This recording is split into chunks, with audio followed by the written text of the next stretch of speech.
Hey, everybody, it is Brent Daniels, and I want to challenge you right at the beginning of this podcast. I want to challenge you with two words, passion and purpose.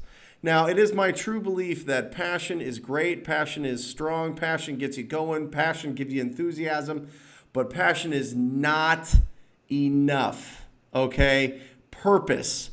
Purpose is what this is all about. The purpose to go out and solve somebody's problem in your community. The purpose to not work a 9-to-5 job. The purpose to not live paycheck to paycheck. That has nothing to do with passion. Passion is like a quick flash in the pan. The purpose, that is what makes superstars in this business. Purpose is what gets you through the tough times. Purpose is when you have a deal fall out and you feel like the world is crumbling and the sky is falling. Purpose keeps you. Purpose is the foundation of being successful in this wholesaling business. So I will encourage you and challenge you to really look. Don't go at this business with just passion. You need to have the strong foundation of purpose. And if you have that, I am telling you guys, everything else builds on top of that. And that leads me perfectly into this interview because I've got an incredible wholesaler. He is now almost at $400,000 for the year out of North Houston, which I'm telling you, Houston is like, there is a lot of activity in Houston, and 400,000 and the way that he breaks this down, and he's going to break down an amazing deal. You guys are going to be so impressed.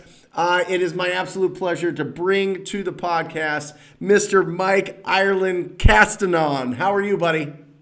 I'm good, Brent. How's it going, man? Good. I am awesome. I'm pumped. I'm excited for this because I know what you did last year and I know what you're doing this year, and it's just been absolutely explosive. But before we get into that, why don't you kind of break down how you found wholesaling and why real estate? Why not something else? Why are you focused on wholesaling real estate?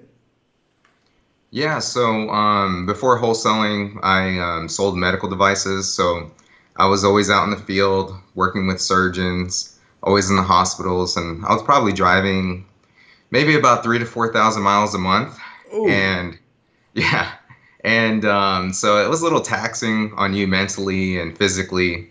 So with all that time, I started listening to different podcasts, maybe looking for a different avenue to pursue versus just working a 9-to-5 job or being on the road all the time. So then I found some real estate podcasts and I thought I wanted to be a real estate agent, a realtor. So I got my license and just traded one boss into many little bosses. Did well my first year, but realized that it just really wasn't for me. The sales process just took much longer from A to Z. So at the same time, I didn't quit my job. I was still working, so I did both, and came across Wholesaling Inc. Heard Cody and Tom Kroll's energy on the podcast. And I decided to join the tribe, and I joined at the end of 2017. Awesome. So this is almost 2 years ago. You joined the Rhino Tribe through the Wholesaling Inc. program. And when you started like really getting the instruction, when you were putting all of this together, what did you start with? Direct mail? Yeah, I started with direct mail, sent out some postcards. It took me... My first 4 deals fell through, but I knew this would work. So I just kept going, learning from my mistakes from the previous deal. And then finally, in June of 2018, that's actually when I closed my first deal. And this is really interesting that you put that. So you joined, so it was like 6 months later, 7 months later? Yeah, 6 months later. Mm-hmm. Okay, great. This is perfect. I want to hit on this because this podcast is really good about like breaking down good, awesome, amazing deals. But let's talk about that first 7 months that you're in this, right? You have 4 deals that fall out. That's what, and listen, this happens all the time. I talk to new wholesalers every single day, every single week, and one of the biggest struggles is they get really excited to get something under contract and it falls out. It's not really a deal, or maybe they locked it up too high, or maybe there's some things that weren't figured out with title issues or whatever else, or maybe they locked it up with the wrong owner. But what made those four? If you can like pull back and go into a time machine and look at that, what prevented those four deals from closing? What was it? Yeah, mainly it was a number of things. So mainly I was learning rehab estimates. Didn't really know what I was doing back then, but just kept going. Secondly, title issues would pop up. Exactly what you just said. I got under contract with somebody who really couldn't claim ownership of the property, and got it at a great price. I signed it, and unfortunately we couldn't close on it. But I just kept going. I knew what this business could bring, and I wanted to change my lifestyle. I wanted to change my just professional, life. I didn't want to work anymore, and I was doing all this. Well, if my previous managers would find out, they would be a little upset. But I was actually doing this while I was in the field. I had a little break. I would go meet with the homeowner, go to the property. And so it just, I get the same questions too from other wholesalers is how long will it take to get your first deal? And I always say it just depends. Yep. Everybody's different. Everybody's situation's different. It just depends how bad you want it also. Yep. And it just depends on, well, there's consistency there. And I think a lot of people, it's really interesting. A lot of people start this business with a full-time job. Right. So you got to negotiate your schedule to kind of fit in times when you can do it and call people back and set up appointments and look at the comps, and you get excited and, you're wearing one hat that's, medical device sales, and then you take that off and all of a sudden it's your wholesaler hat. And it happens with a lot of people. I mean, a lot of people are working full-time jobs to build up their bank account and build up their mind enough to where they have enough successes to where they believe that they can do this, that they can replace their current profession or job or 9 to 5 with this business. And it's amazing if you stick with it. I see people that have full-time jobs. I think that you're right there at like the average it takes to really get through your first deal, which is about 6 months. Yeah. Because you've got everything going on. You got your family, you've got work, you've got your wholesaling business that you're trying to learn and understand, and how do you do comps, and how do you know what do you do in the appointment and all these things. That's why it's so. I mean, you really cut out a lot of time by joining the Wholesaling Inc. program to really understand the fundamentals of wholesaling. So I think that's excellent, and you went through those 4 deals. And learn something from each one. Is that right? Yeah. I learned something from each one, and every other deal, every other negotiation, every other meeting with the homeowner, which just got better and better. Yep. Awesome. And that's just reps.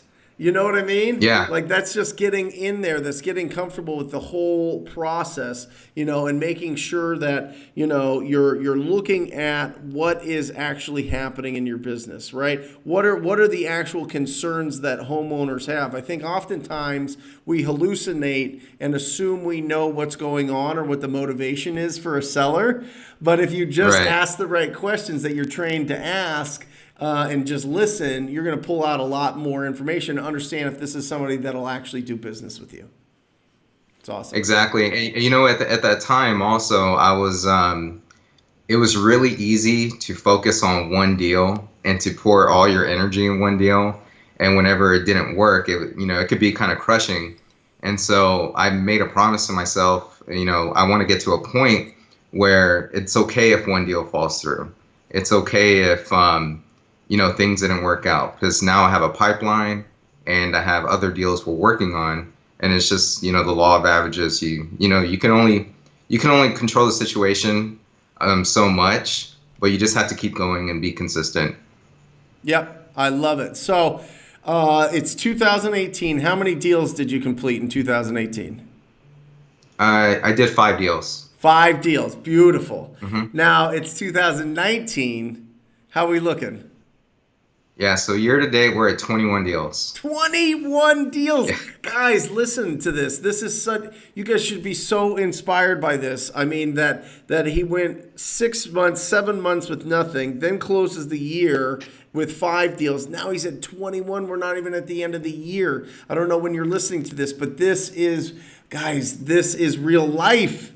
Like, Mike, I mean, Exactly, yeah. if you can do it, shouldn't other people, I mean, other people should be able to do it, right?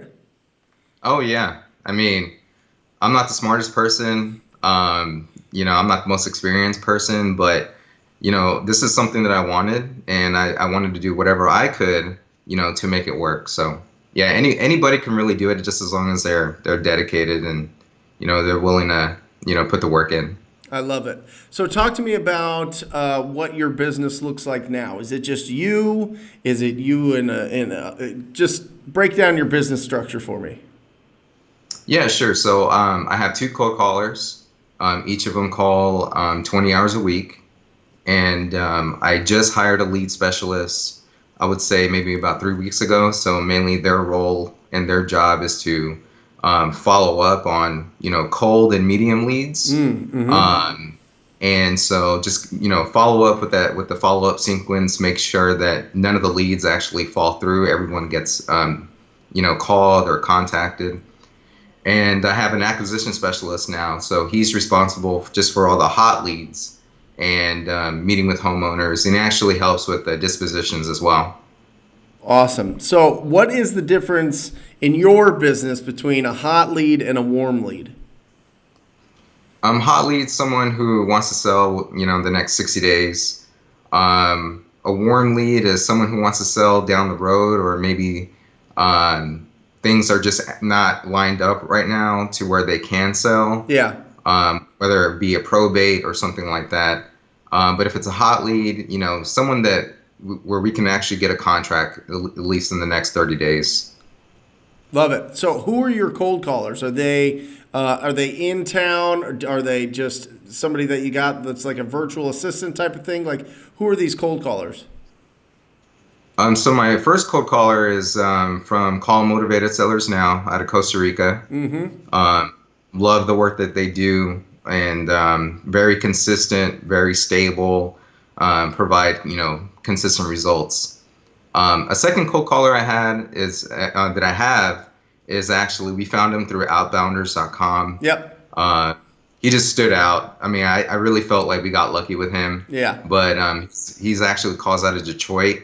We pay him the same thing as Call Motivated Sellers Now. Yeah. And he's very coachable, and does a great job. He's very good on the phone. Yeah.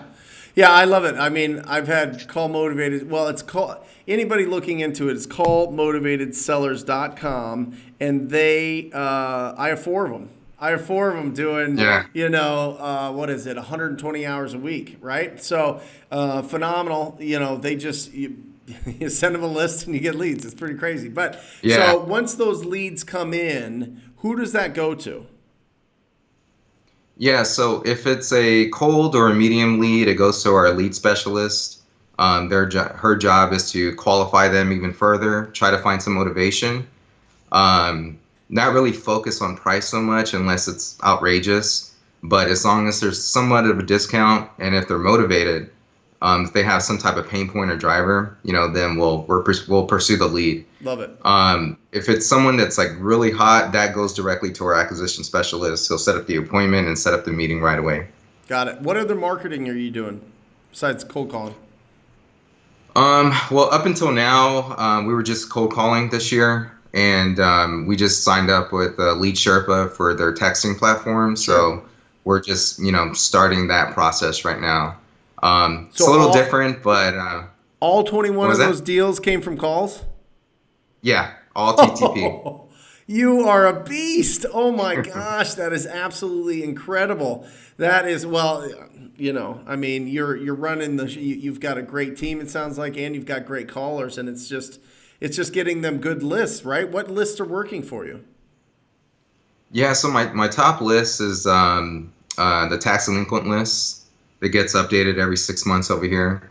Where do The you get Tom that? Crow Where do you get list, that, Mike? directly from the county. So in Houston, you can actually go to the county, get a CD, have a VA convert it to a format that you like. I've mainly focused in Montgomery County, which is about 40 minutes north of Houston, and they have one point of contact where I can email, and she sends the tax delinquent list. So anybody could do this. So it's easily accessible in my area and in Houston. Awesome. So let's sink our teeth into an actual deal.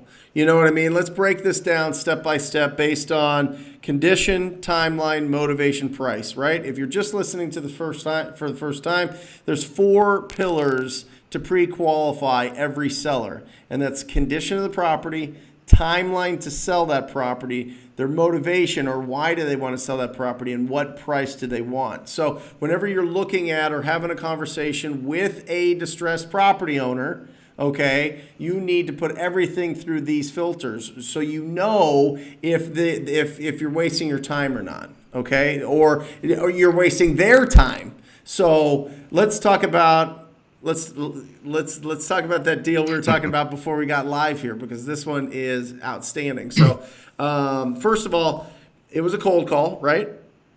Yeah, cold call. What list was it? This one actually came from the unknown equity list. Unknown equity list. Explain that to me. What does that mean? It's just a list from ListSource. Sometimes the results don't always come through whenever you're trying to get a list. So there's an actual setting for unknown equity, and those are people that maybe aren't being marketed to. So it was a list that the Wholesaling Inc. tribe recommended, and I wanted to give it a try and split and test it. So there is common practice. Typically, when you're wholesaling property, you need to make sure that these properties have equity. So what happens is when you're pulling lists, a lot of the filters that these sites like ListSource or PropStream or some of these other ones have is that you can get the estimated equity. So typically you want at least 30%, 40%, 50% of equity so that you know that there's enough juice in there, right? But sometimes they don't know what that is. Sometimes they don't know how to do the math right, or it's not recorded right. So sometimes there's unknown equity. They just don't know. That's what that list is, and it is awesome. So you get this unknown equity list. You put it in which one was it? Was it Detroit or was it Call Motivated Sellers? Do you remember? It was Call Motivated Sellers. Okay, Call Motivated Sellers guy send you in this lead, and tell me about it. Yeah, so the first 6 to 7 months of this year, actually, I had 2 cold callers, and it was myself doing everything. So I qualified the lead. They pushed it through Mojo. I further qualified the lead, try to find some motivation, asked them specifically, hey, this sounds like a great property. It's in a great area. Why are you considering selling it? Basically, his whole family's already moved to Minnesota, and he's the only one that's living here, and eventually he wants to get back to his family, so he's just been traveling back and forth. I asked him, have you considered selling with a realtor? Again, this is a great area, you would make more money. He's like, well, I have considered it, but time is not working with me. I want to get this done as soon as possible, and if it doesn't work with someone like yourself, then maybe I'll try to go through the realtor route. And I said, great, what do you think the next step is here? He was like, well, I'm in Minnesota right now. I'm going to be back in town. I'm still cleaning it out. Why don't you just follow up with me next month? And so that was in February of this year. And I just set up a task to follow up. So every month I gave him a call. Hey, last time you told me to follow up with you this month. So that's what I'm doing. How's everything going? And he actually appreciated the follow-up. He said, hey, thanks for doing what you said you were going to do. I'm not ready yet, but please give me a call. And then finally, in July, I hired my acquisition specialist and trained him, how to take over certain leads. And he followed up with him exactly the way I followed up. And then finally, he said that the seller said that he was going to be in town and he's ready. So after all those months of follow up, my acquisition specialist met with him and built, good relationship, good rapport with him, and found out exactly, what kind of problem he had and what he actually needed in order for him to make that final move to Minnesota. And once he found that out, built a good relationship, he earned that right to ask for, a lower price. And so originally the seller wanted 170,000. My acquisition specialist offered 130,000, expecting a counter and trying to meet in the middle. And he actually accepted 130,000 and took it. I'm sorry, 140,000. Yeah. 140,000. Yeah. Got 30. How did he know to go lower? Did you talk to him, or was this just your acquisition manager just had the instinct that this guy would go lower than 170? Well, when I first brought him on board, he pretty much just shadowed me, and I kept mentioning, you want to give a low price when you felt like you earned it, when you felt like the whole goal of the negotiation is to ask for a low price without getting punched in the face, Right. pretty much. You want them to work with you, Yeah. and so but you have to earn that trust and know that, hey, you're trying to find a solution, and as long as they're happy, and you have a good price that you can assign it for, or you have a good price on your contract, it's a win-win. So Yep. he actually, just try to offer lower, a number that kind of made him feel kind of, sick to his stomach. And all of a sudden he calls me and says, hey, a contract's coming your way. And he goes, you won't believe what I got it under contract for. And yeah, we're just so excited. Well, that's a huge factor that you just mentioned there. They built that relationship, built that rapport, because we always talk about the two things that you need to have when you're giving a low offer, which is certainty, right? You can't be like, Right. well, I don't know, you know what I mean? You got to be certain with your offer. But the better part, I think, to that is you need to be likable. Certainty and Exactly. likability, Yeah. right? You need to have that likability so that you can communicate and not, like you said, get punched in the face, right? If you go in all, Yeah.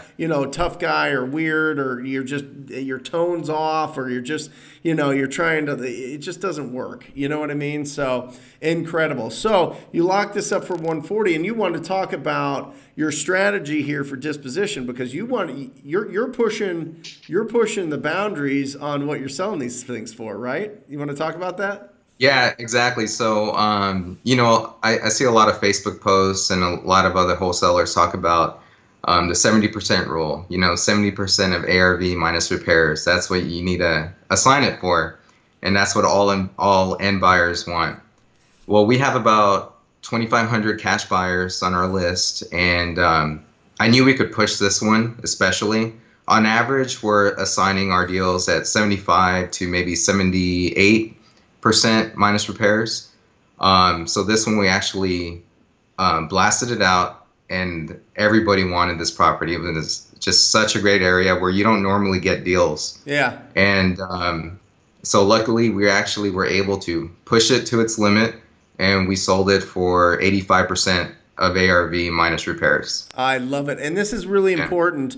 Whenever you guys are going out to get valuations of property, yes, comps are important, but you know what else is important? Supply and demand.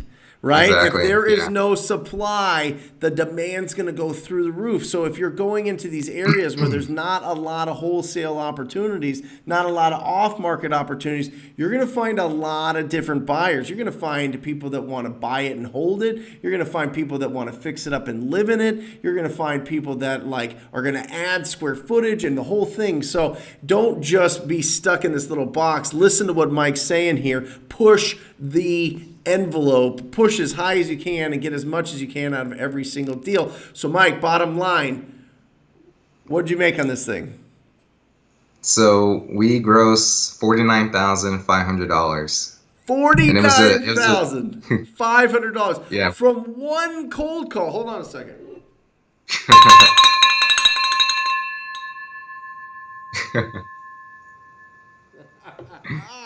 Yes.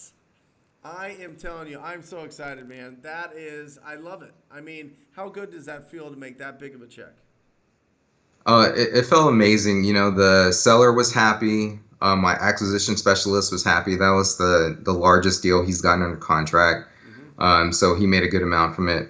And also the buyer was happy for getting a great property. But not only that, I know there's a lot of talk about, needing to double close when you have a big assignment fee, because you're afraid that the end buyer will cancel or won't want to pay that.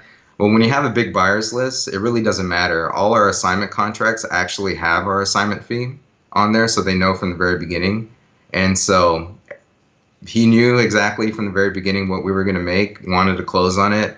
And it was just a straight assignment. We actually haven't double closed at all with all our deals. So Yep. that's just one thing I wanted to mention with that. Like, don't be afraid to, show your assignment fee. Oh, 100%. Listen, Yeah. if you have incredible skills in negotiating, 100% you should, you know what I mean? You should never be afraid Yeah. of that. Yeah, I love that. I think that that's a really good point. I think people get really nervous if it's over 20,000 or over 15,000. I come on. Yeah, I'll have a conversation before the buyer and say, "Hey, listen, here's the deal. We did really well on this. Are you going to have a problem? If so, we'll sell it to somebody else. No problem. But are you going to have a problem? Exactly. Nobody has a problem. Nobody has a problem. Mm. You know what I mean? It is what it is. Like, is this a deal to you, or is it not a deal to you? So I think that that's absolutely huge, and people should probably talk to an accountant and see what the difference is between the income you get from an assignment and the income you get if you actually close on a property. All I'm saying is there's a difference there. So talk to your accountant about that, and you'll find out that it's. Assignment's a pretty good way to go. Anyway, I always say, that reading really good books are like a plunger for our brain, right? It just plunges all that crap that we get all day long, whether it's our personal lives, whether it's social media, whether it's news, whatever. Do you have a couple books that you can recommend to people that have been impactful in your business?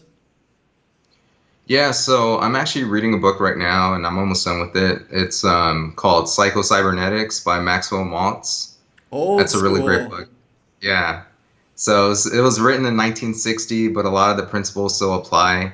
Basically, what I like about it, it's, you're gonna have goals, and it's good to set those goals. You'll have external goals, but in order for you to reach those external goals, whether it be, make more money or be fit, you have to set inner goals in order for you to accomplish your outer goals. So just different principles and how to do that and how to respond to different situations. So Love I it. really like that book.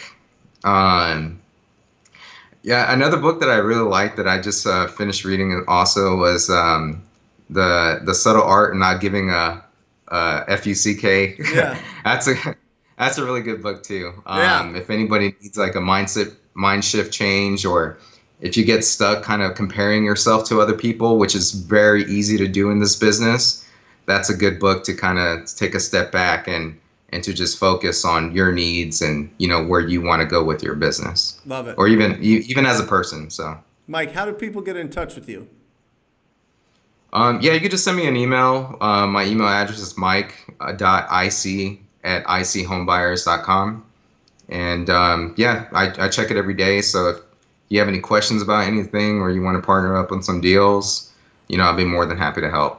I love it. Thank you, man. This is incredible. I mean, this is a big year. I mean, it's a big year, and it just keeps. You've got it going, and I'm really excited to see what the next year holds for your business, and really excited for you to fly into Phoenix and come see me at my office one of these days. Every Friday, I open it up to my TTP family members to come in and see the craziness that is my whole team. So it's really awesome. So I'm excited for you to do that. And anybody, if you are interested in joining the most proactive group in real estate investing, it is the TTP program. Okay, go to wholesalinginc.com/TTP. In 36 videos over 10 days, you're going to get everything laid out for you, instructions step by step on exactly how to absolutely explode your business through making cold calls. Okay, so check that out. Check out the page, scroll down, look at all the testimonials. see what the program's about. If it feels good in your gut, sign up for a call. You will be, I mean, you're going to be wonderfully pleased with that conversation that you have. So anyway, Mike, you're the best. This is really, really, really fun, man. So Yeah, I appreciate the opportunity, Brent. yeah, well, Thank you. you're incredible. So, guys, everybody out there, I always encourage you to go out there and talk to people. See you guys. Love you.